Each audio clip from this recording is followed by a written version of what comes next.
এই ভিডিওটা দেখার পর আপনার চোখ খুলে যাবে।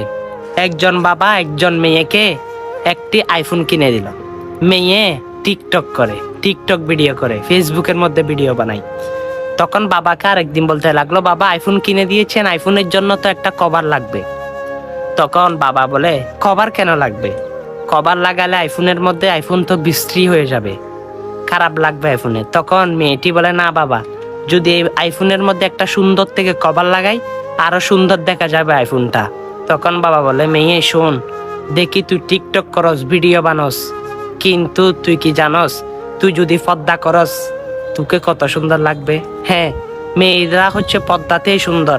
বাবার কথা শুনে মেয়ে হতভঙ্গ হয়ে গেল। দুইটা চোখের পানি অশ্রু জড়িয়ে বলে, আব্বা, আমি বুঝতে পেরেছি আপনি কেন আমাকে আইফোন কিনে দিয়েছেন, কেন এই ঘটনাটা বলেছেন। দেখেন, হ্যাঁ, অবশ্যই আপনি নবাব নন্দিনী মা ফাতেমাতুজ জোহরার সঙ্গে জান্নাতে থাকবেন, যিনি জীবনে পর্দা ছাড়ে নাই।